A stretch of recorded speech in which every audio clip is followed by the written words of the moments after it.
Hey everybody, welcome to the Ruckus Room. I'm here today with Alan, and we're going to be talking about conversations that create ruckus, right, Alan? It's been a minute, so I'm glad you're back in the studio. I miss you. It's like when I take these couple weeks off, it just is not the same. My life is not complete.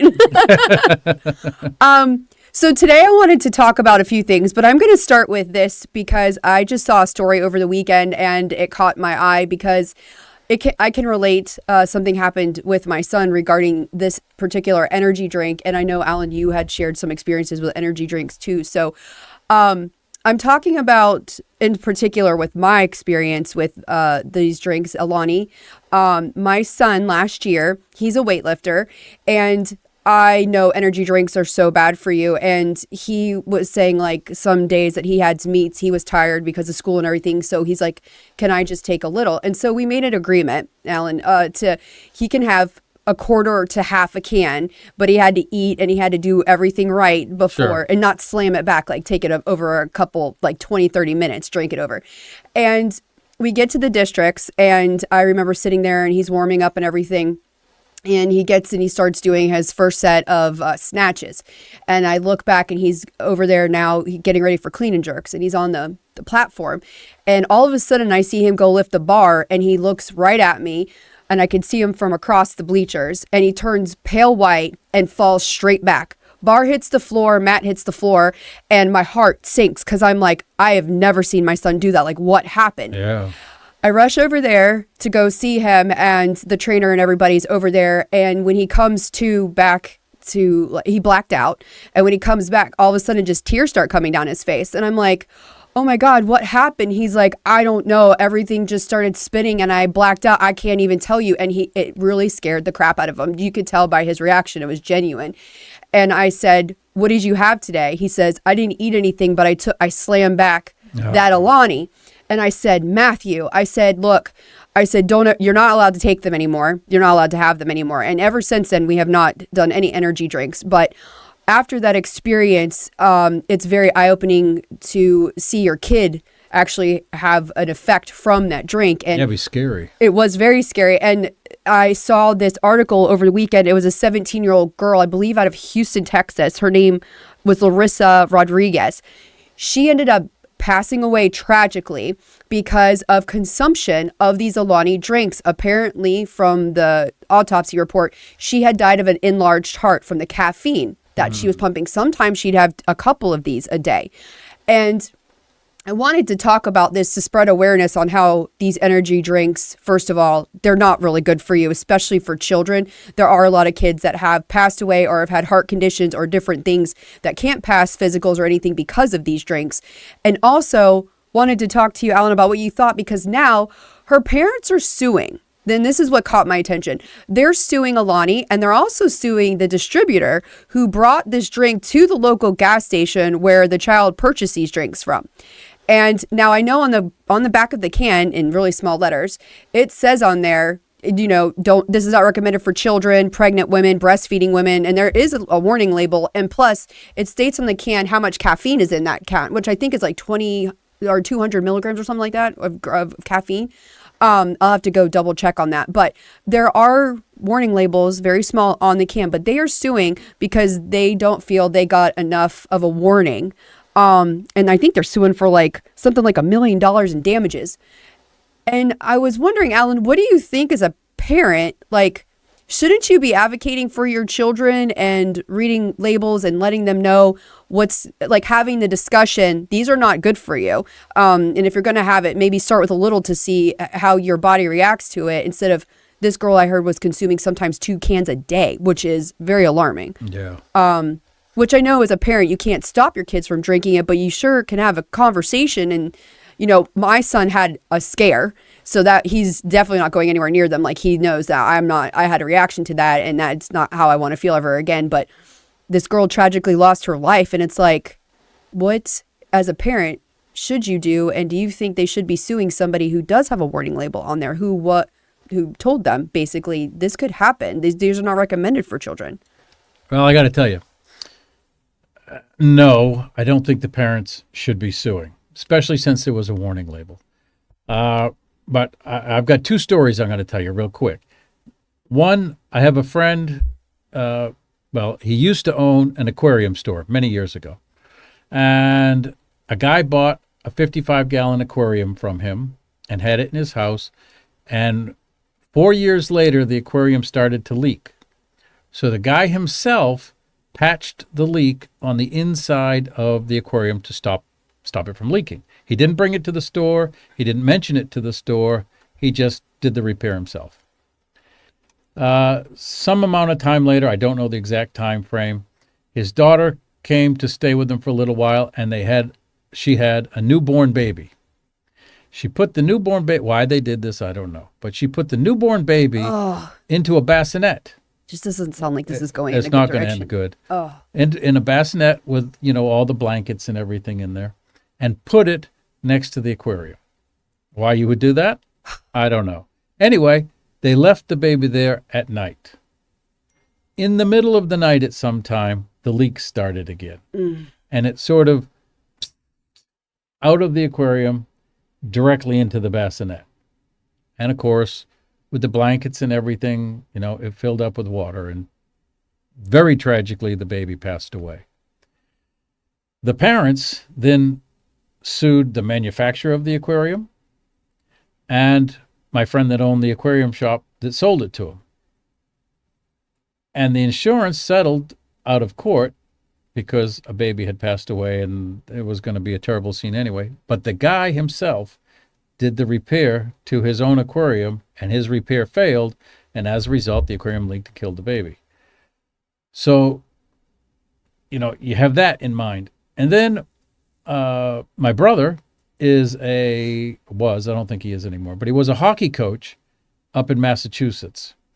And the kids at high school level, and the kids on the team were drinking Monsters. And, I've drank Monster before, and if you don't go crazy with it, everything's okay. But these kids weren't being watched. They weren't being monitored. They were just drinking the Monster. And then when it came time for their physicals for whether or not they could be on the high school hockey team, the kids started to fail their physicals for heart issues. Yeah. Directly related to the drink. And when they stopped drinking the energy drinks, fortunately, they didn't have any permanent damage. It went back to normal, and then they were able to pass the physicals and get on the team. So through that, of the energy drink, I can see that there are issues with all of the energy drinks. You can't overconsume them. But, and then to the aquarium thing, at some stage, you have to take responsibility for yourself and responsibility for your children as a parent. You can't foresee everything. But as you said, you sit down and like a package of cigarettes has a little Surgeon General warning on the side. It's not big. People still smoke. These cans have the little warnings on the side. People still drink them. Is it the distributor who brought the drink to the store's fault? Absolutely not. No. Yeah. Is it the manufacturer's fault? They put a warning on the label. Yep. They're saying it wasn't big enough, the warning label. What are you going to do? Make it the size of the whole can? The fact is the warning was there.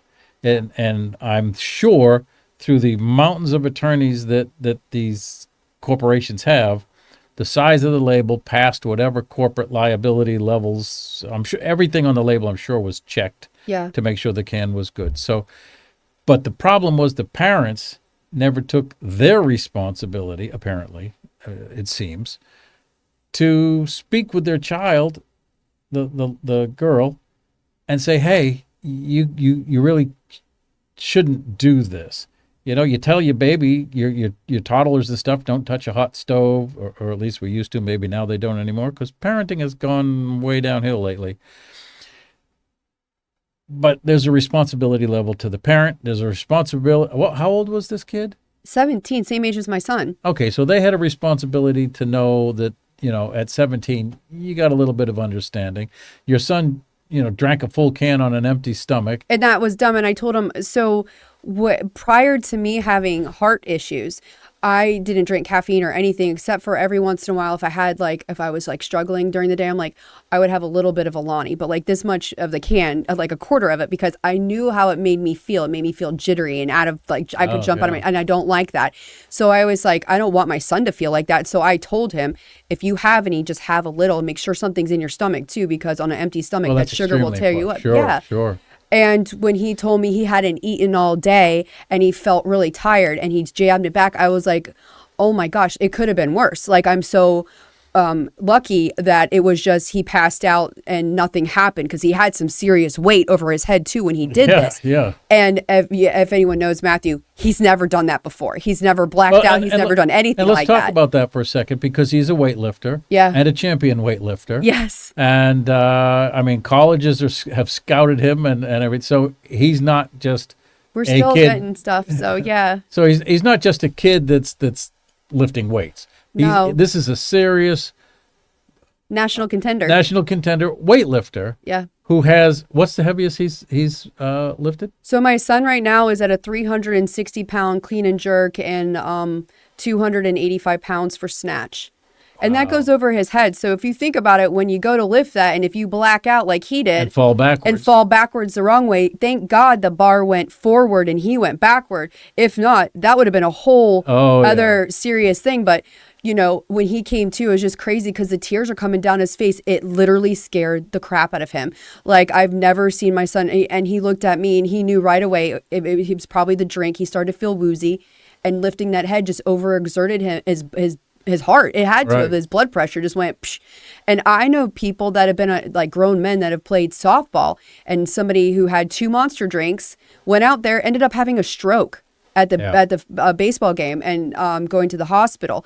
And they told him it was from those energy drinks. And I just, you know, I thought that people should know about the energy drinks and just talk about it anyways, because a lot of these kids, even my son's friends, did you bring your Alani's today? Did you bring your energy drinks? And it's like, a lot of these kids are drinking these drinks not knowing the risk now to your heart and all the other things that might not be on the can they're reading. But and as a parent, damage. Right. As a parent, we should be advocating for this and telling them the risk and stuff and being, you know, hey, this could really happen. People are dying from this. You know, this is serious, and you can seriously get hurt.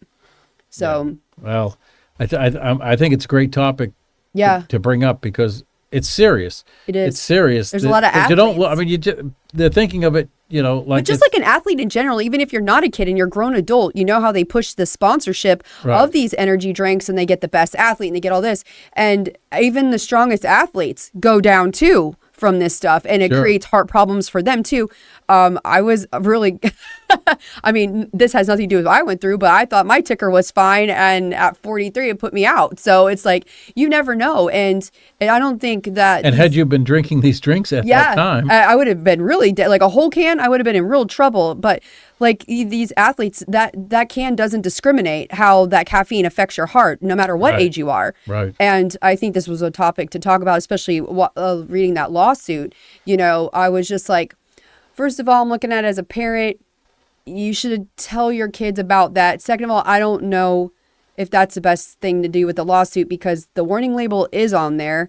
You could have talked to your kid. You knew she was drinking sometimes 1 or 2 of those drinks a day. In fact, her homecoming, they had like a big homecoming thing. It was Alani on a poster. Like her whole theme was like this around this Alani drink.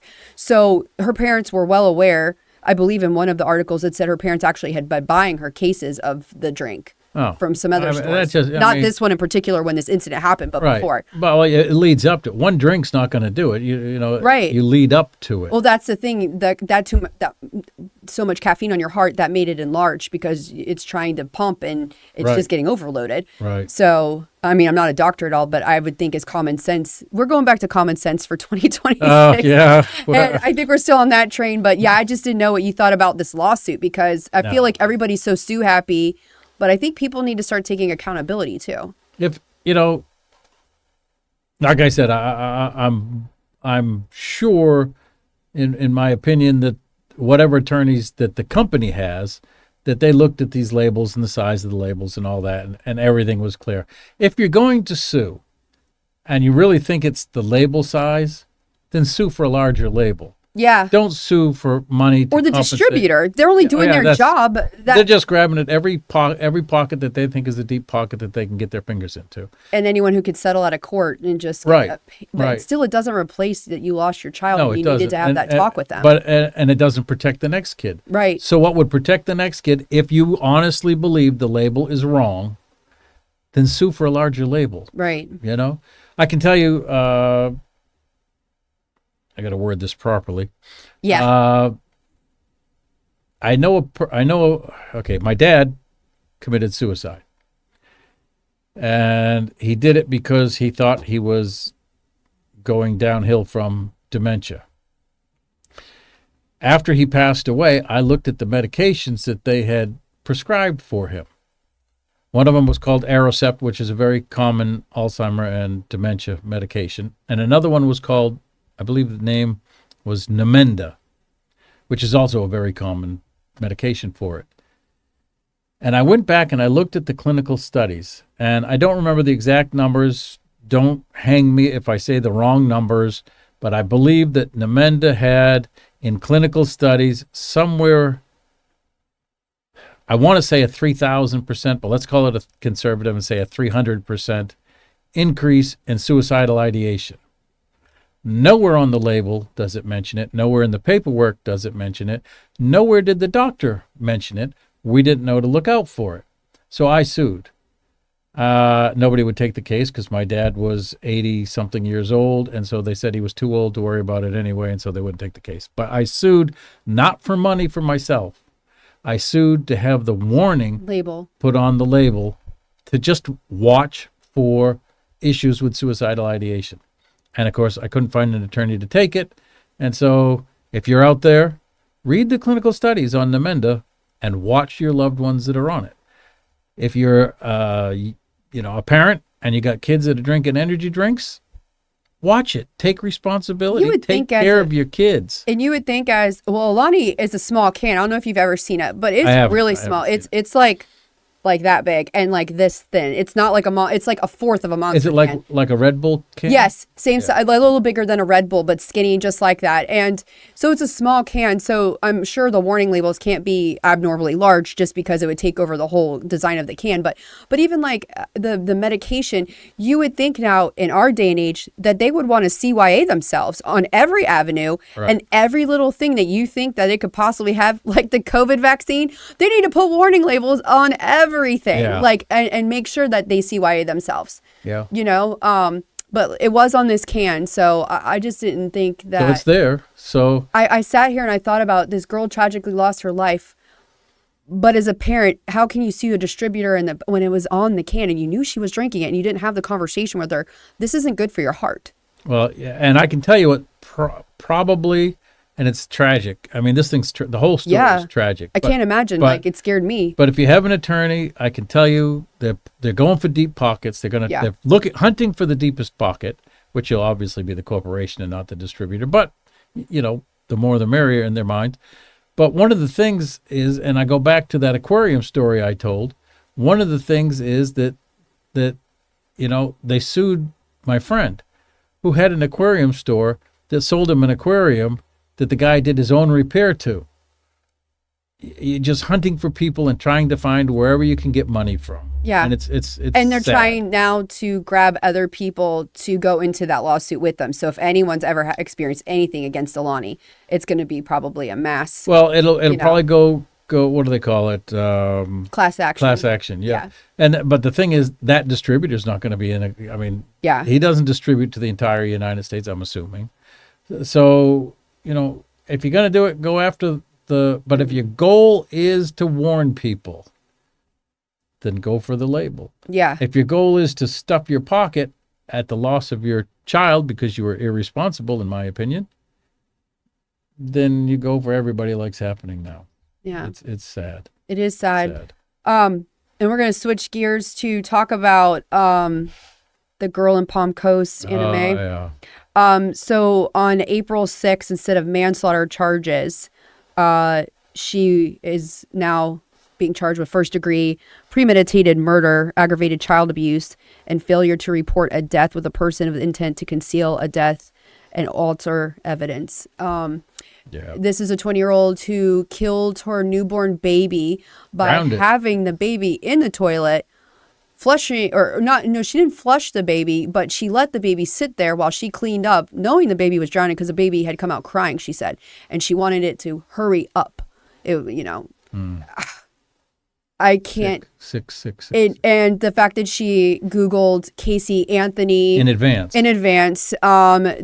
Googled OBGYNs in the area. She knew she was pregnant. Right. The I didn't know I was pregnant thing goes out the window. Yeah. When you're Googling those type of things. Casey Anthony alone, Googling her. Why would you need to Google it? Sick. I mean, come on. It's just sick. But I really hope that justice is served in this case, because that little baby did not deserve this. Like we talked about, there are stations and different ways that she could have handled this. I'm still waiting to see, how do you live with her and her parent and not know she was pregnant? I don't believe you can. And she knew, though. She may have hid it somehow, loose clothing, whatever, from her parents somehow. That girl is tiny. I saw the pictures. That girl is tiny. But the thing is that, parents aside, she knew. She Googled it. She had the baby. She allowed the baby to drown in the toilet, of all things. She then hid the baby in her closet for some amount of time, and then went out in her backyard and dug a shallow grave and buried it. Oh, and she went to a performance the day that she did this. After That's giving right. birth, That's she right. went to her performance. And the lack of empathy, and she's like, I believe she said a quote to the investigators. It was an inconvenience her, and she wanted the baby to I die remember soon something enough. like Yeah. that, yeah. And it's like, they're saying that she's in her sound mind. I'm still shocked by that statement, because to have lack of empathy like that, kill a child, you're not in your right mind. Well, I'll tell you what. If she passed whatever test it is, and if they believe she was in her right mind, The I don't know how insanity you plays can out. be. The I don't know. insanity plays out. yeah, you can't. What I hope happens is that, sorry to say, because a child has passed away, and this girl is a child, 20 years old, but still a child.